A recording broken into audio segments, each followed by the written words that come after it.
Welcome to the Madison Park Podcast. We're so glad you're here. Join us each week as we recap messages and take a deeper look at what God is doing in the community. For more information, find us on socials or visit madisonpark.church.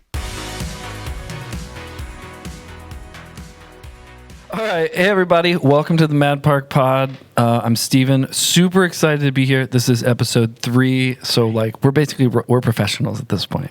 Do you guys feel that way? I feel very professional. Yes. So today's going to be really cool. I'm going to introduce some new people. We're going to talk about sort of the message, some other stuff that's happening. It's going to be great. So before we get really into stuff, we have 2 people we have to introduce.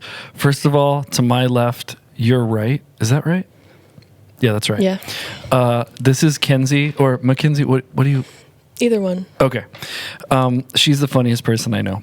And I've only known her for a little bit, and it's true. Do you think that's true? I like to say it's true, but I also don't want to sound full of myself. No. You know, if you put me in a competition with my sister, she probably wins. But no, that would be a tight race. Depends on your humor, I would say. I will say this. We shot a very funny video a few weeks ago that's getting posted within the next 48 hours, I think. Okay. And you'll love it. You'll understand. She's great. Then off to my right, your left, not your left. It would be your right as well. Yeah.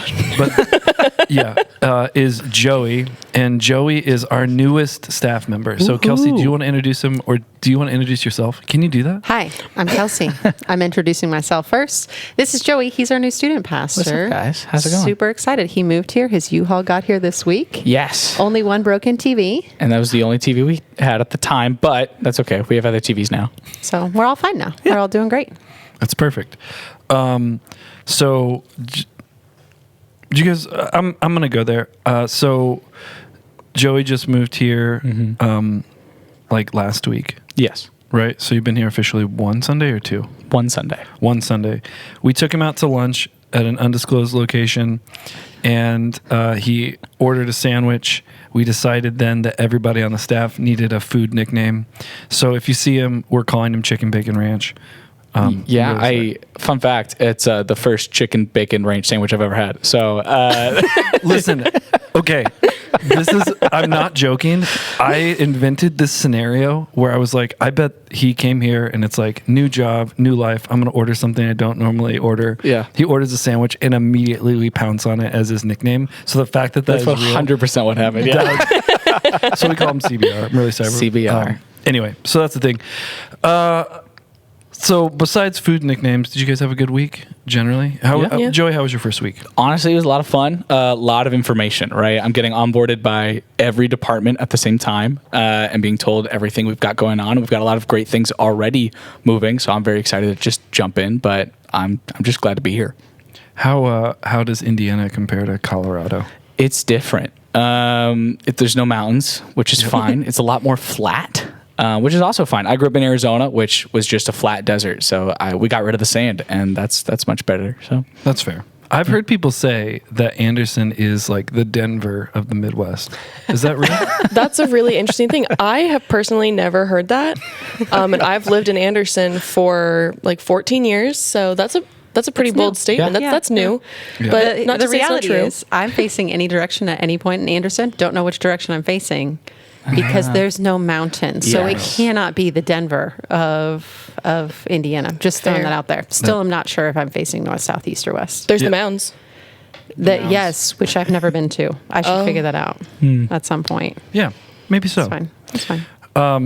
So it's been a fun week. Really glad you guys are joining us. Right now, the podcast is on YouTube, so keep checking back there. It's eventually going to get to everywhere podcasts are, but for now, we're kind of there. So subscribe, check it out. We also have our own Instagram account, which will be linked in this video, that's just podcast clips. Thank you to Sky, who had just a beautiful idea with that. We are staring at Sky right now. Yeah. Nobody Thank you, else Sky. is. Yes. It's very good. So I'm just going to jump in, like, big picture questions. So we started a new series last week, and we're talking about, it's titled No Offense.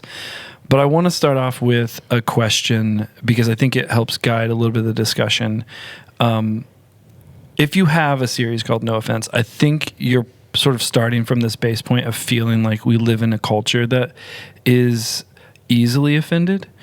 Do you guys think that's true? How do you see that play out? Maybe in your day-to-day or in the world right now. I know that Joey and Kelsey are really in youth world. Kinsey and I are both adults. Are we not I mean, adults? I feel like I I'm an mean- adult still. That's fair. I'm sorry. I'm gonna stop paying no, rent. yes, That sounds great. That's my bad. We're all adults here, but maybe from the perspective of students. Yeah. Do you feel like, how does that play out maybe in real life?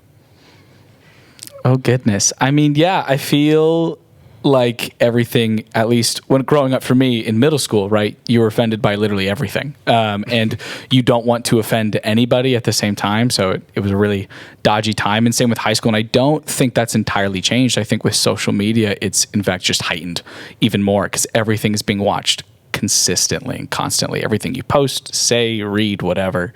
I think we just live in a world of offense. And especially while you're young, you're seeing adults go through it and you're trying to mimic that as well in a way growing up. So it's something that we are very much talking about a lot with our students. I think there's a little bit of, in students, you can dish it, but you can't take it. But the reality is, I think that's true of adults too. I think we just are a little bit less visual in how we take offense as an adult. You learn to kind of hold your face back. Kids don't. Students don't. If they're offended, they're going to show you. And then kids can sometimes be a little harsh with their words. And I think adults have found ways to be passive aggressively, a little bit more attacky. Yeah. Was that too much? Did I offend you? No. I'm so sorry. No, I'm fine. I'll make it. Okay. We just practiced that. That was for you guys. So I think it is true in students. I just think it's a little bit more overt because they haven't learned how to guise it as something else yet. So I don't know that it's actually different with adults. I just think we're a little careful about how we do it. You can't be offended by what I said because I said no offense at the beginning, right? Like we do funny things as adults that students don't do yet. Yep. Do you think that's your experience? Yeah, I mean, like working in schools and stuff too, like seeing different generations, I think, not to talk about it from a historical perspective, but I think it goes in waves generationally of like things that we as like a society are offended by, like kind of like the jaws of offense open up a little bit and we're offended by a lot more for a generation, and then it kind of closes up and then we're not as easily offended for certain things. Even like there are certain things that weren't appropriate to talk about 100 years ago that now you can talk about a little bit more that you aren't offended by, but it just is like generational change. Yeah. And the things that you're offended by or that the society or culture is offended by at the time kind of change as time goes on and as we change. So even like with students and with adults, both ways, I think it just kind of changes by what you're offended by as well. Yeah, that's actually, I don't know that I really thought about that. It is interesting that things that were a little more offensive maybe when I was growing up, which I'm old. I'm not super old, but I'm old.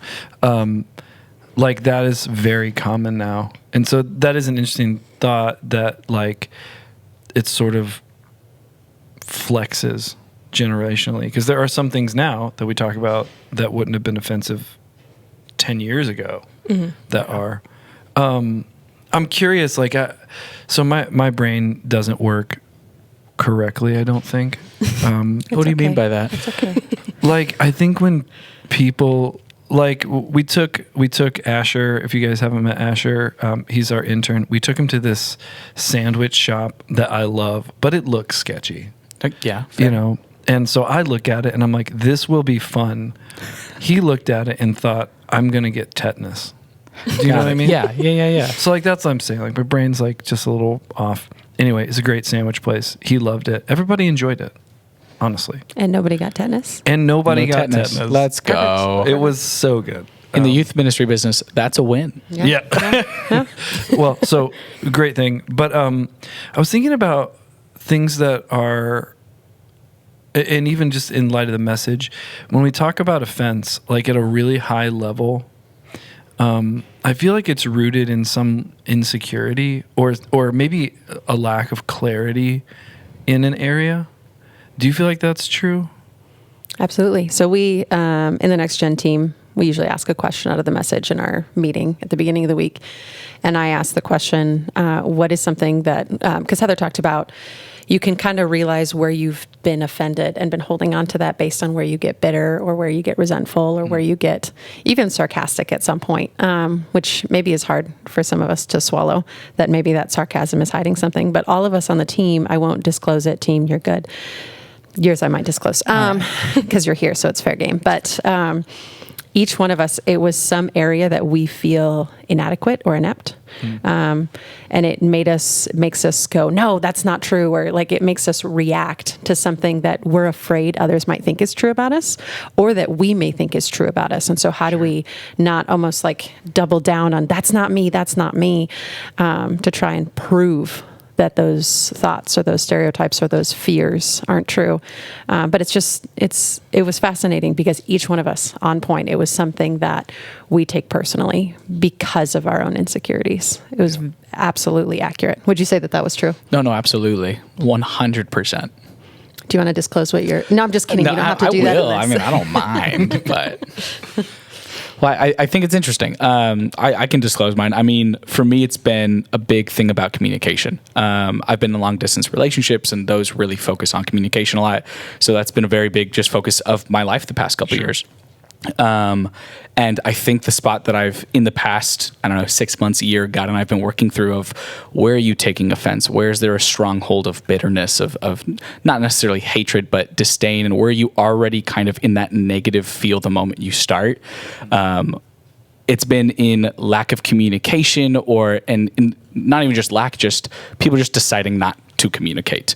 And it has nothing to do with me, but then I take it as is there some ulterior motive behind what's going on? And I never think in the best way positive, right? I'm never taking somebody for, what are the words I'm trying to find? You don't assume the best. I don't assume the best. That is exactly what I was going for. I'm not assuming the best in people's communication styles, rather than they're just at work and busy right now. And so then I get a text 3 hours later like, oh, so sorry, I was at work. And then the past 3 hours of me stressing and having those conversations in the car and winning the arguments are wasted. Yeah. But it's good, but yeah.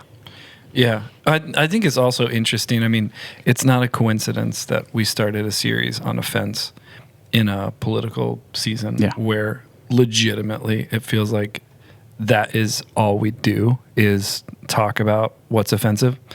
Or we're just like in this constant posture of like, I'm ready to be offended about something now. Like you know what I mean? It's weird.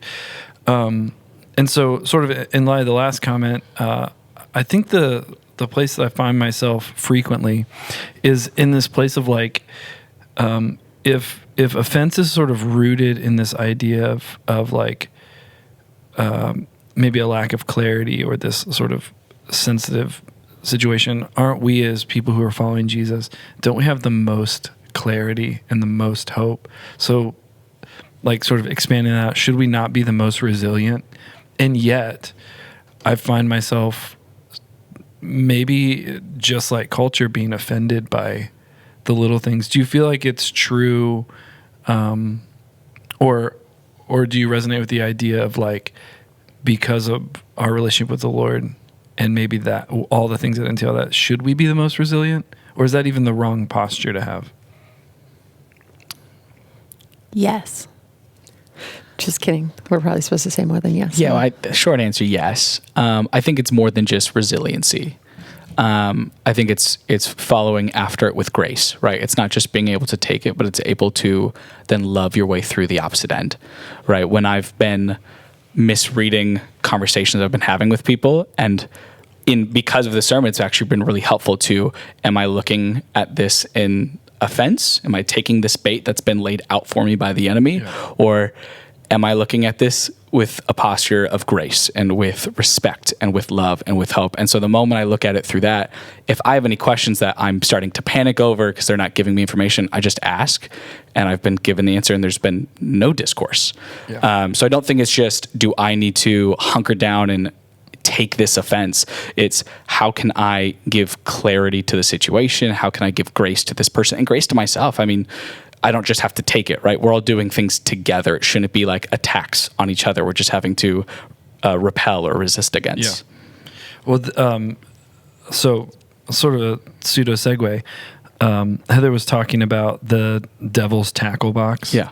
Did that resonate with you guys, or like how did you connect those dots? Because I think it's a different way to sort of think about sort of the tension points surrounding events. Yeah, for me, the one that actually hit more was the mousetrap. Because the lures are good. Maybe it's because I don't love fishing. So sorry to the whole world that loves fishing. But the idea of a mousetrap, we've all seen one. Now I like the ones that you like safely get them and you release them into the wilderness. It's fine.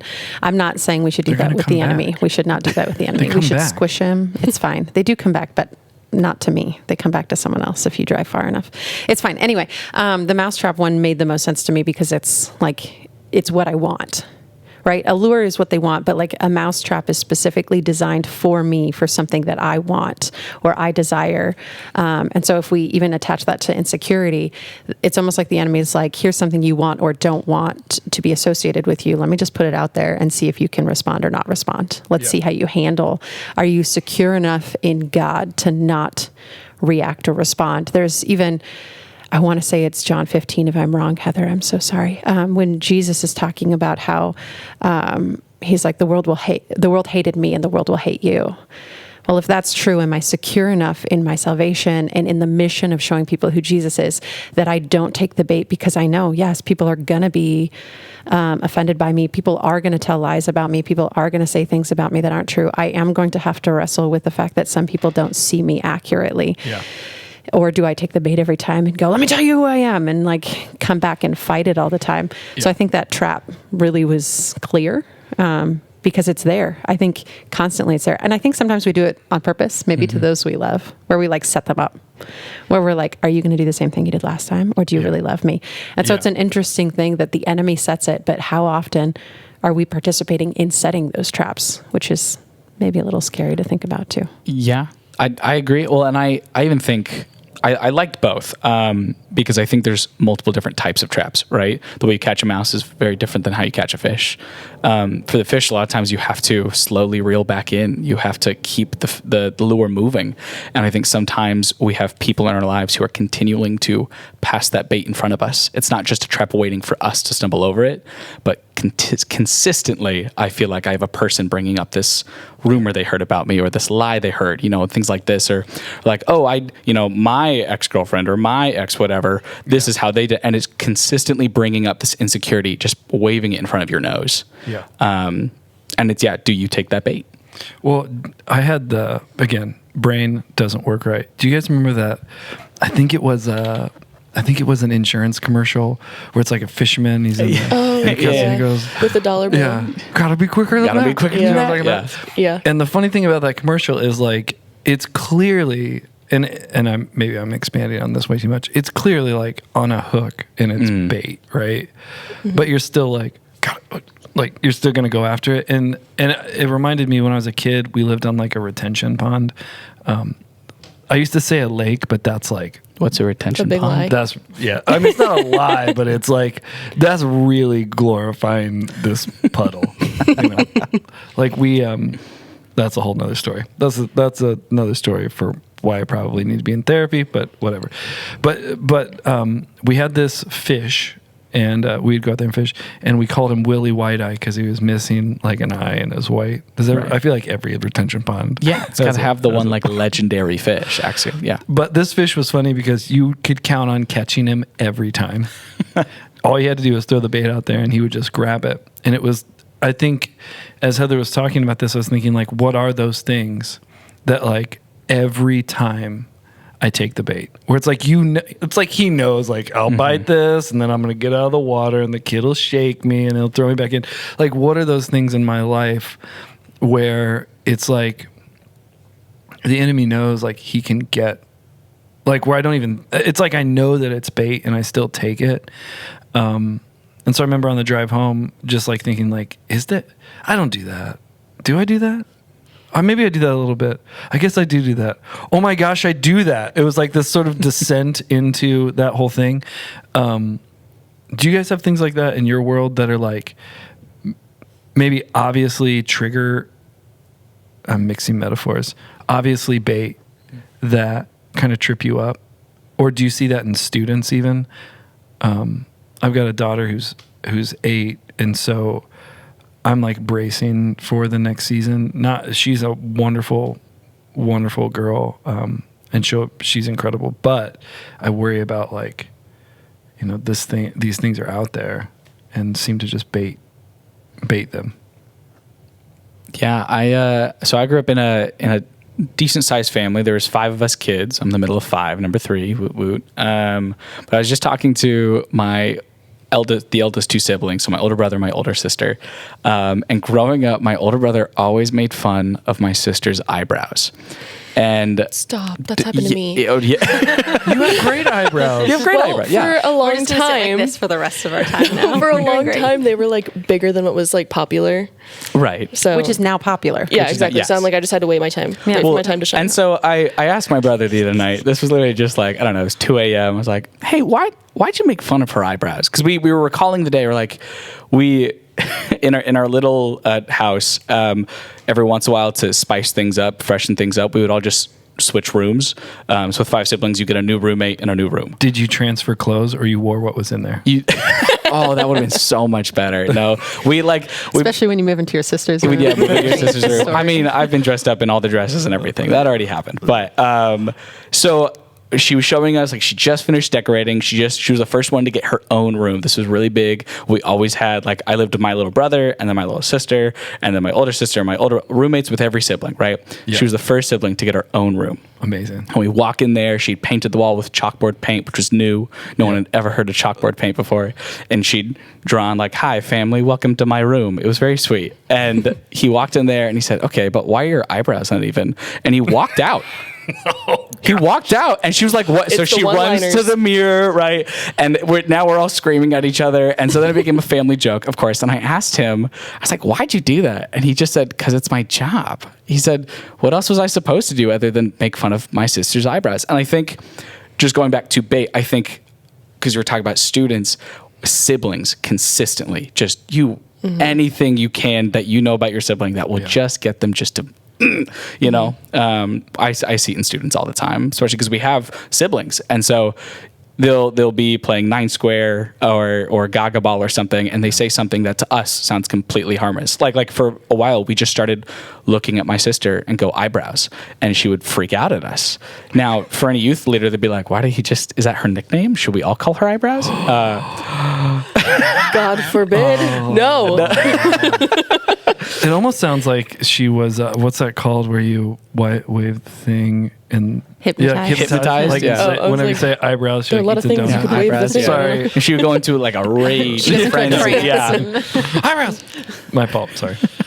But yeah, no, I think we see it consistent. I think we see it in small ways, right? Like, I don't think every time we take offense has to be the biggest soul crushing, this is do or die moment. I'm fighting for my life or for someone's life. I think it can be someone knows that I'm really insecure about my tiny ears, which I'm not. I love my tiny ears. They're perfect. I now can't look at your eyebrows or your ears, or I'm accidentally offending someone. No, So you this is gonna can't. go I actually well. do love That's my ears. okay. That's why I brought them up as my offense, because Yep. I'm not offended of them. But They are little. thank you.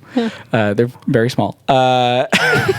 But I think we all have, I like, can't stop looking. Can you guys stop looking at his ears? don't look at my ears. They're not that small. They're just My not for the sister record. has small ears, and she is a little bit self-conscious about them. So maybe after she watches this, she'll feel better about her That's- ears. Well, just I to got give you like a gross measurement, I'm guessing his ear is about half an inch wide and 1 inch tall. Oh, I mean, this Pinky is tall. this is a tall. I'm completely joking. derail, but they're like differently oriented. That's not the word. One counts. is like further away from my head than the other one. One has a little lip on it that I've taken time. They don't Honestly, look- who's they look- perfectly symmetrical? exactly. I think AI stuff is. Oh, that's Which is why it's creepy, and you It can is. tell what it I is. agree. Uncanny and that's why valley. we're truly here today Yes. to talk about AI.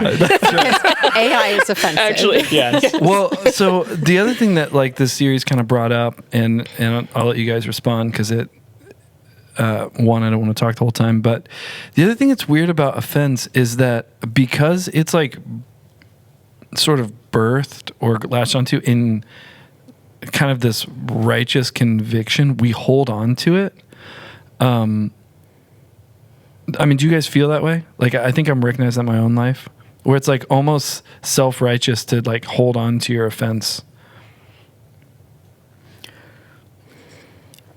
Yeah. I mean, I don't know if I mean, it can definitely go in the way of self-righteousness. I think it's a defense mechanism that people do, right? Like, I know, like I've talked about, the major thing that constantly brings offense for me is communication, because I've been hurt in communication. Sure. So now my brain is constantly thinking, I just don't want to be hurt. I just don't want to be hurt. And on the Enneagram scale, I'm a 9. And so I just want peace. And so for peace, I need communication. And so everything kind of lines up. Now, if I go too far into it, I definitely think it becomes self-righteousness. I think it's all about me. It's all about what do I need for my safety.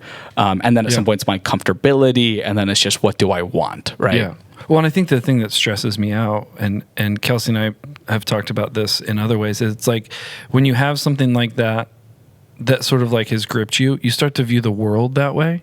And so things that, like you're saying with communication, where it's like, yeah, the person was in the doctor, they were in surgery. Why are you not texting me back? Exactly. You know, and now you're like, well, he's a horrible communicator too. You know, it's like, dude, I was literally having my foot removed. Right. And then you're like, well, why didn't you tell me you're getting your foot removed? Right. And then like, I'm embarrassed about my tiny feet that you removed. Do you have tiny and then you feet? call him Feet, right? You know, right. That's his nickname. Right. Feet. But I do think, how often, especially as Christians, do we make it self-righteous? Yeah. Because then we're allowed to be offended, right? Even for communication, I'll use yours because we've talked about it a couple times. But within that, we go, I am justified because the Bible says, or because so-and-so has told me, or because Jesus would never. Yeah. And so we almost use it as a defense to prove our offense. Like it's not that it starts out that way. I do think it goes back to insecurity, but I think we use the gospel to say, well, I have the right to go fight this fight because Jesus told me I do. So then I don't have to feel bad about actually just being insecure. Like now I can put it on someone else. It's like our instead. mission. Right? Yeah, to say like, this does not coincide with my identity in Christ, so I must fight against it because it does not jive with that. Right. Which our identity in Christ is established. We actually don't have to defend that ever. We're not supposed to. That's everything that is light will come to the light and darkness will come out. Like we don't have to do that. People can think that we're whatever, and that's on them. That's not on us. But that's a really hard place to get to as a human, especially in a world that, because everyone is offended. And I think that's probably pretty westernized, right? We've spent a lot of time in Northern Ireland together. And students out there, I'm going to tell this story, and I'm sorry if it offends anyone. There you go. Yes. But a couple years ago, I was there, and this one girl, she goes, yeah, this is my friend Caddy. She's a fat cow. And I was like, she's a what? And she's like, she's a fat cow. And I was like, she's a fat cow? You can't talk about people that way. Like, that's mean. And the girl goes, no, I'm Caddy. I'm a fat cow. And you're like, oh, okay. Because for them, there isn't offense. You can say almost anything. And so I think in our westernized world, we've almost put these barriers up. So I don't actually think it's a whole world thing. Yeah. I just think we have gotten to the point where we need to justify and correct. And some of it is warranted. I do think we need to be better about how we talk about mental health. Yeah. We do need to be better about how we talk about people that look different or sound different or act different, but not to the degree that maybe we do. And so it's just it was interesting that it's a cultural thing for us. Yeah. It's funny that like even in the church, like I was thinking about 8 years ago, I had a random situation where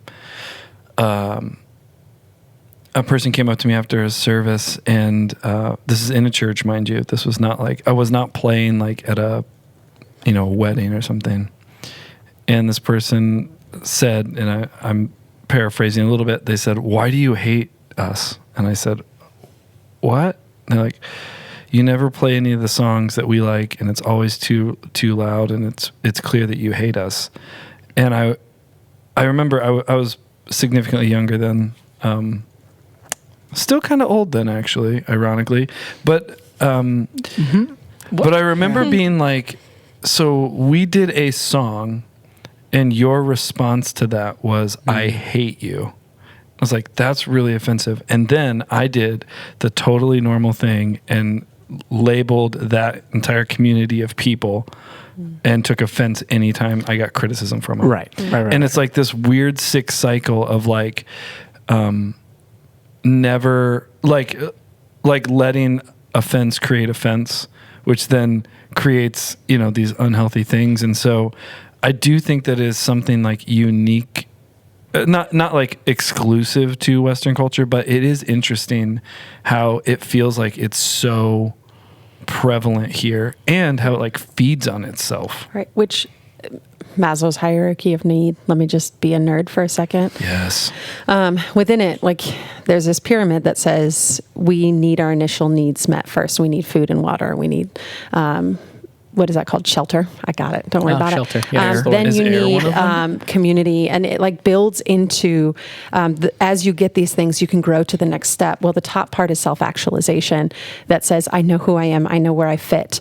But if you don't have food, you're never going to get to self-actualization. Yeah. So in a world that is a first world country, we are incredibly blessed with what we have.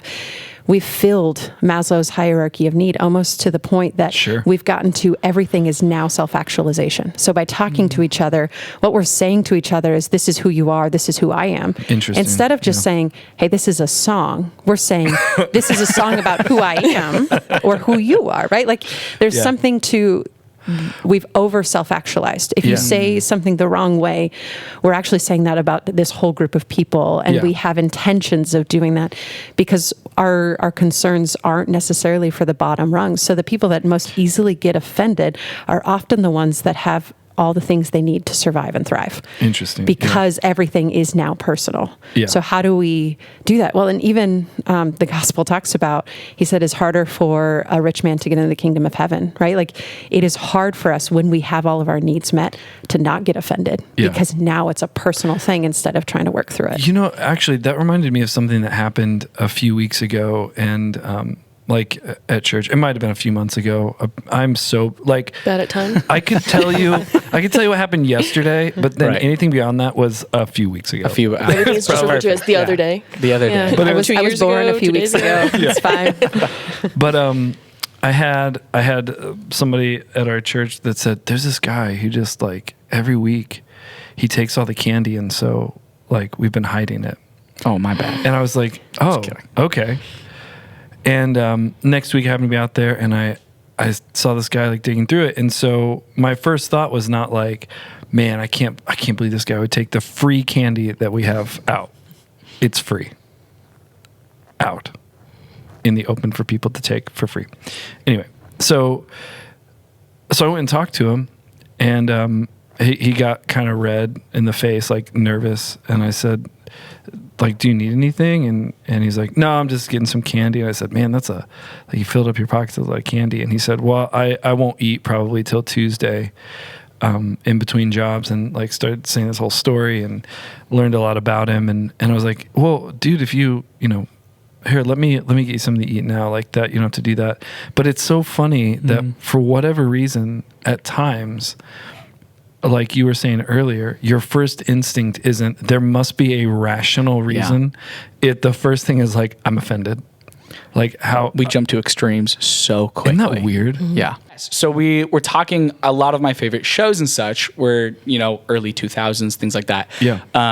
In all of those shows, there's some everything is dramatic. Every 30 seconds is dramatic. Have you ever seen a Michael Bay film? Yeah. Every 4 seconds is dramatic. Yeah. And so I think at some point, at least for my generation, we grew up thinking every second has to be the biggest explosion money can buy, right? And so the moment anyone says literally anything, I'm like, Michael Bay, explosion in the back of my head, right? Sirens are going off, and I'm like, oh, so you hate me and want to kill my family. Yeah. And they said, no, I asked if you want a straw. Like, it's that kind of thing.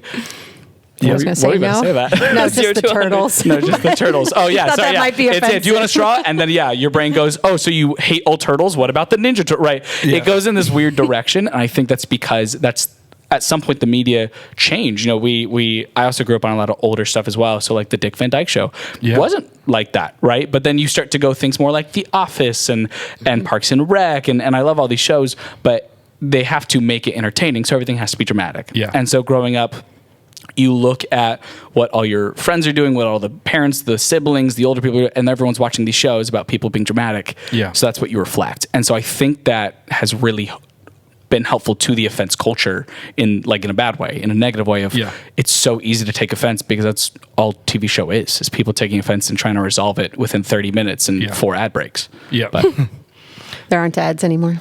It's not There a is thing. on my Sometimes. Hulu. I don't know about you. On my Netflix. Yeah, on Netflix. Paying for the cheapest subscription. Holy moly, yeah. Guys, I'm so sorry. Your life is I tough. don't even pay for I just do the 14 days of I'm traveling. Do you my have mom's. like 800 emails so you can do all the trials So very 800 many times? emails, yeah. We may not want to put that on the internet. Chicken Bacon Ranch 1 One. at gmail.com. Chicken Bacon Ranch 2. Two. Yeah. We're at 38. Yeah. So the last thing she sort of ends with is sort of like this idea of raising your not only awareness of God's grace in your life, but like this idea that it's like all encompassing. And I know that she's continuing some of those themes this weekend, which it's going to be awesome. You guys should come. 10 a.m. You should be there. Are you guys going to be there? Be there, be square. Be there. But how did you guys take that? Like, how do you think that plays out? Like, I've got her notes, and her exact words were "raise your gratitude for God's grace." How did that hit you guys? Just as like a closing thought, because I know that I've had you guys in here for a long time. You're fine. That made it sound like I'm holding you against your will, which I'm He is. not doing. Please I'm not. help. Send help. Blink At twice. 1-800. No. You go first. Who's going? Me? I anybody, can't I tell don't when know. you're looking at me. When I'm looking It's everywhere, man. very Sorry. confusing. Heads on a swivel. I can tell a attempt at a brief story. I had a season where there were a lot of people that hurt me. Because the reality is some of this is offense that we're taking that we don't need to. Sometimes Yeah. people hurt us. And so Yeah. she talked about making a list of people that we need to forgive and then making a list of people that we need to go apologize to.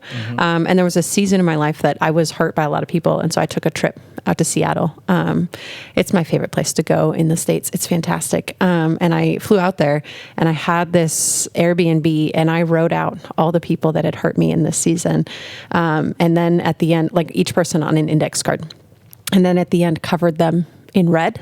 And then left those. They said to burn it, but I was in an Airbnb, so I felt like I shouldn't burn things in an Airbnb. So I crumpled them, destroyed them, and then threw them away, but almost as this, like they're covered by grace. It was a reminder that whether they meant to or not, it's not mine to hold anymore. And I physically left it in that room. And as I walked out of that Airbnb to head back home after doing a lot of this deep work, I texted some people and I said, if I ever come back to these names and these faces, I want you to remind me that I left them there in grace.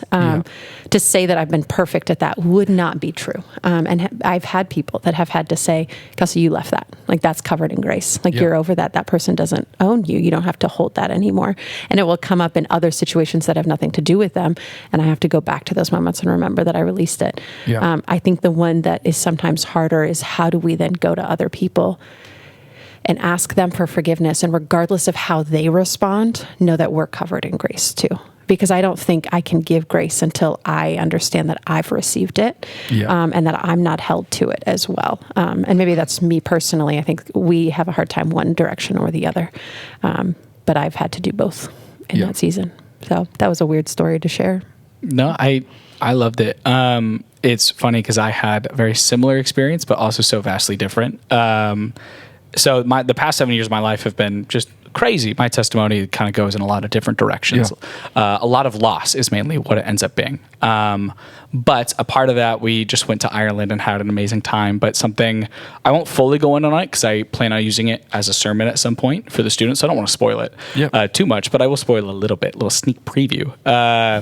We were over at a lighthouse off somewhere in Ireland. I don't know, looking out the ocean. It was beautiful. And I felt God call me like right to the edge of the shore. There's a rock that was kind of pointing towards the ocean just as far as you could see. And there's a bunch of little flat rocks, like perfect skipping rocks. And I don't know if you guys like to skip rocks. I love to skip rocks. Does anybody not like to skip rocks? Isn't it like cereal? Everyone loves cereal. I love cereal. I That's thought what you I'm were saying. saying, are you a serial skip killer if you don't cereal? like? I'm just kidding. No, I'm saying. No, I'm saying. yeah. Skipping rocks. Is it like possible to eating cereal? hate skipping rocks? But I love skipping rocks. And I felt God call me to the shore.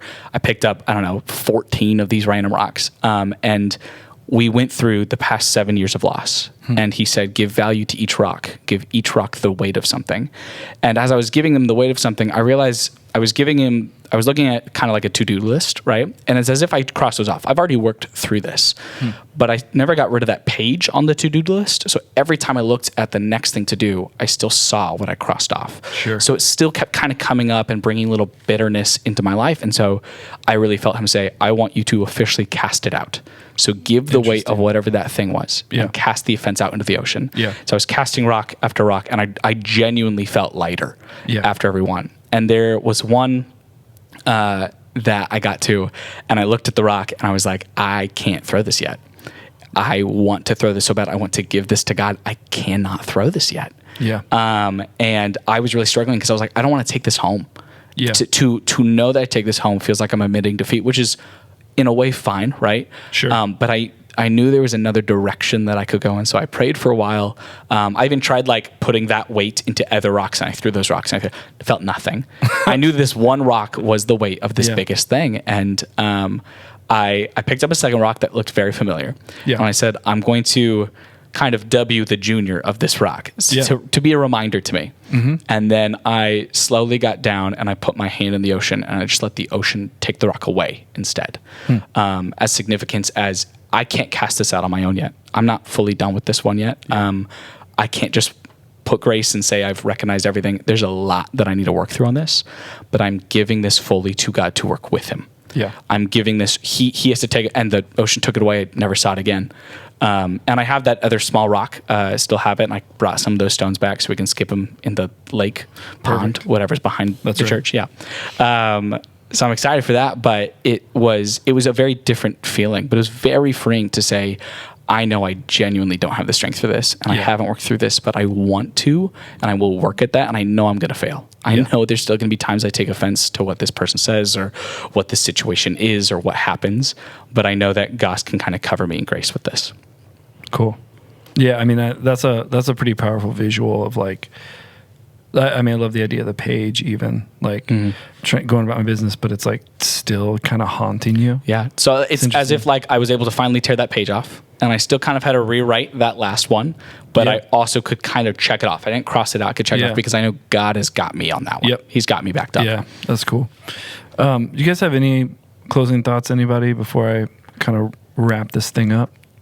I think something like really important from what you both said and to acknowledge is that like giving grace and forgiveness and accepting grace and forgiveness doesn't happen without community and without God. Oh, yeah. Like you need both of those things to get you through because even if you've casted it all out, you've thrown it up on the altar for God, there are times when you want to kind of pull it back and you need help from community and people reminding you like, hey, you gave this over. Like it's past, you've given up on it. Like it's over. You're moving forward now. So I think that's something like we've all experienced is having issues of like kind of like how Kelsey said, like I can't give this if I don't have it myself. You can't pour from an empty cup. So you need to work through this stuff. 100%. You can't do it on your own. You need to do it in the presence and with the help of Christ and also with the people around you that you trust to help you work through hard things like that because it's not always easy. Yeah. Yeah, that's so true. I think that, I mean, that's shamelessly, that's like a little bit of a plug even for the dream of community groups was sort of this idea of, and it's like sort of cliche and I hate it, but it's also so true. It's the idea of iron sharpening iron, that there's just something that happens when you gather together with people of faith. And so I think that's what I get excited. I mean, that's why I think if you guys, if you're listening to this, you don't know, the student department is really just like growing, and not just in numbers, but like the conversations like are changing there. And especially in a season where students have it really difficult. And so I just think that's really, really cool. I guess the challenge, if you're listening to this and for ourselves, is really just this idea of taking an inventory. I mean, Heather kind of encouraged this, but like looking at and getting honest with, are you one easily offended? And then start to identify what those things are. I'm really, like I said, I'm really excited about this. Whoa, did my voice just crack like that? I am really excited about this weekend and just what God's going to continue to do. Our prayer, again, if you're listening to this, our prayer is really to see the heartbeat of the church community. to be rooted in this idea of just humility and chasing after the Lord. And this feels like sort of one of those 101 level classes, like not taking offense about everything. And yet it like kind of carries with it that extreme sort of deep dive weight. And so church, just know we're praying for you. If you guys want to get connected, you can find us on socials. We're on those. You can also visit madisonpark.church. Otherwise, we'll see you guys soon. Thanks for joining us. Thank you for joining us. For more information, visit madisonpark.church.